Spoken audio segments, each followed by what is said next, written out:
আমাকে হত্যা চেষ্টার উদ্দেশ্যেই আমাদের নেতা কর্মী সহ উপস্থিত যারা ছিল তাদের উপরে হামলা করা হয়েছে। যদিও কিছু কিছু গণমাধ্যম বা মিডিয়া এসেছে যে জাতীয় পার্টি এবং গণ অধিকার পরিষদের সংঘর্ষে নুরুল হক নূর আহত হয়েছেন, কিন্তু প্রকৃত অর্থে জাতীয় পার্টির সাথে আমাদের কোনো ওই রকমের ভাবে সংঘর্ষ হয় নাই।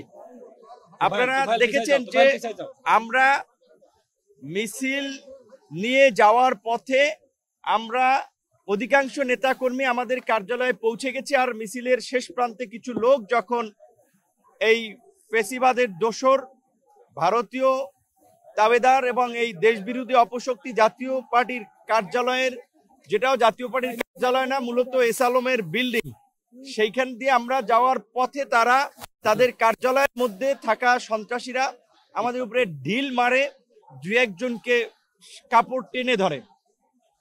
আমরা কিন্তু অনেকে তখন আমাদের কার্যালয়ের সামনে চলে আসছি।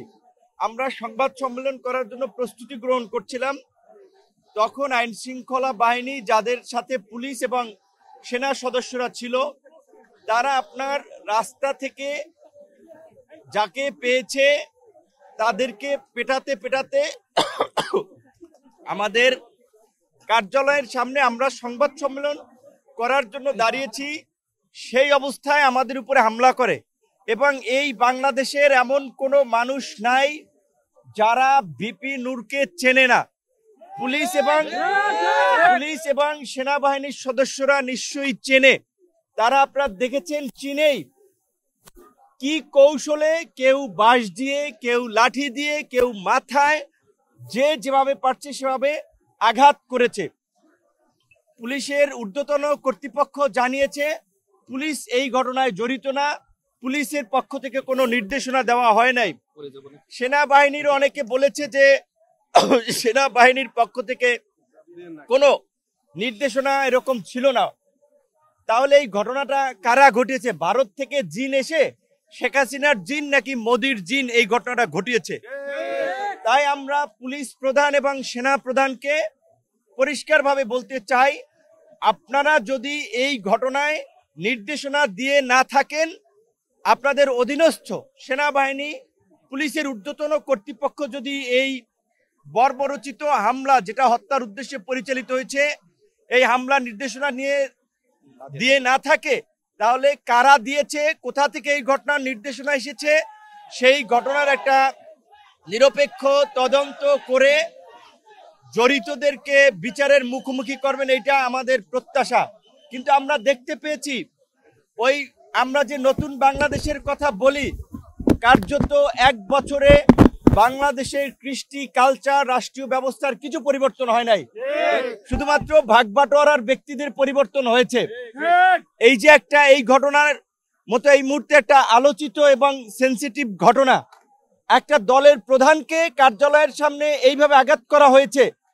আমারটা আপনারা মিডিয়াতে গুরুত্ব দিয়ে ফলো করে প্রচার করেছেন। আমি দেশ থেকে সিঙ্গাপুরেও গিয়েছি, কিন্তু আমাদের ছাত্র যুব অনেক নেতারা গুরুতর আহত হয়েছে। আমার নাকের দিকে তাকালে দেখবেন আমার ডান নাক, এই নাকের কিন্তু ডান সাইড দিয়ে বাঁকা, কারণ এই ফ্র্যাকচারের কারণে, প্লাস এখানে ডেভিয়েশন আছে। এই মেজর অপারেশনটা এবং সামগ্রিক মূল্যায়নের জন্য আমরা সিঙ্গাপুরে গিয়েছিলাম।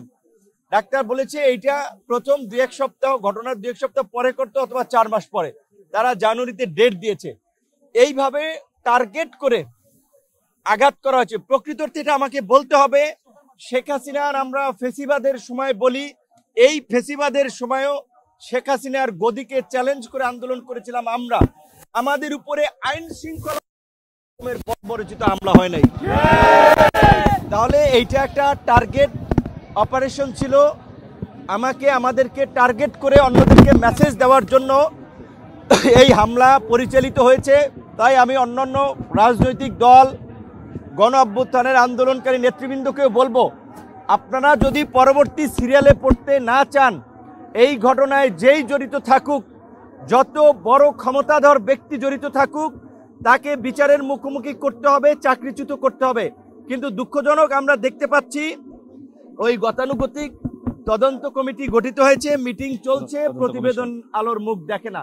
এই যে প্রায় 35 দিন হয়ে গেছে, একটা বিচার বিভাগীয় তদন্ত কমিশন করেছে, তাও তাদের কর্মকাণ্ড কিন্তু আমরা গাফিলতি দেখতে পাচ্ছি। আমরা বর্তমান প্রধান উপদেষ্টা থেকে শুরু করে উপদেষ্টা, অন্যান্য আইন শৃঙ্খলা বাহিনীর ঊর্ধ্বতন কর্তৃপক্ষকে স্মরণ করিয়ে দিতে চাই, একটি বিতর্কিত নির্বাচন করায় সাবেক নির্বাচন কমিশনার নুরুল হুদার গলায় কিন্তু জুতার মালা পরানো হয়েছে। সাবেক প্রধান বিচারপতি বাইতুল মোকাররম ইমাম পালিয়ে গেছে দেশ থেকে। সুতরাং এই 29শে আগস্টের ঘটনার বিচার না হলে অনেকেই আমরা যদি বেঁচে থাকি রাস্তায় অপমানিত হবেন, অপদস্থ হবেন এবং ভবিষ্যতে তাদের গলায় গামছা আমরা পরাবো। আমরা সরকারকে সহযোগিতা করছি, আমরা এই সরকার দ্বারা কোনো বেনিফিটেড হই নাই, আমরা সরকারের ভাগ বাটোয়ারার অংশীদার হই নাই। যাদেরকে সরকার ভাগ বাটোয়ারা সমঝোতা করে এই পর্যন্ত একটা পরিস্থিতি তৈরি করার চেষ্টা করেছে, সেটা কিন্তু দেখা গেছে এখন কিন্তু দেশের মধ্যে বিশৃঙ্খলা হচ্ছে, নির্বাচন নিয়ে বিভাজন, পাহাড়ে অস্থিতিশীল পরিস্থিতি। কাজী এখন যদি একটা সুষ্ঠু নির্বাচন, বহুল আকাঙ্ক্ষিত নির্বাচন, সেই নির্বাচন যদি না হয় তাহলে কিন্তু দেশ আবার একটা সংকটে পড়বে। তো সেই সুষ্ঠু নির্বাচন কিভাবে হবে? একটা দলের প্রধানকে যদি এইভাবে আক্রমণ করে তার নেতা কর্মীদের সহ, এবং দেখেছেন তারপরে আমাদের শ্রমিক অধিকার পরিষদের সভাপতি তাকেও আক্রমণ করেছে গাজীপুরে, তাহলে কি হচ্ছে? এই সমঝোতার নির্বাচনে যাদেরকে সিগন্যাল দেবে তারা নির্বিঘ্নে ওই আওয়ামী লীগের আমিডামি নির্বাচনের মতো প্রচার প্রচারণা চালাবে, মিছিল মিটিং করবে। যাদেরকে সিগন্যাল দেবে না তাদেরকে এইভাবে হামলা করে আক্রান্ত করে মাঠ থেকে তাড়িয়ে দেওয়া হবে। তাই আমরা মনে করি সুষ্ঠু নির্বাচনের পূর্ব শর্ত হিসেবে এই ঘটনার বিচার, এই ঘটনার তদন্ত এবং জড়িতদের বিরুদ্ধে শাস্তিমূলক পদক্ষেপ নেওয়া জরুরি। অন্যথায় আগামীতে যে সুষ্ঠু নির্বাচন হবে সেটা আমরা বলতে পারি না। এতদিন শুনছি চান্দে অমাবস্যা লাগে, আজকে দেখলাম সূর্যে অমাবস্যা লাগে।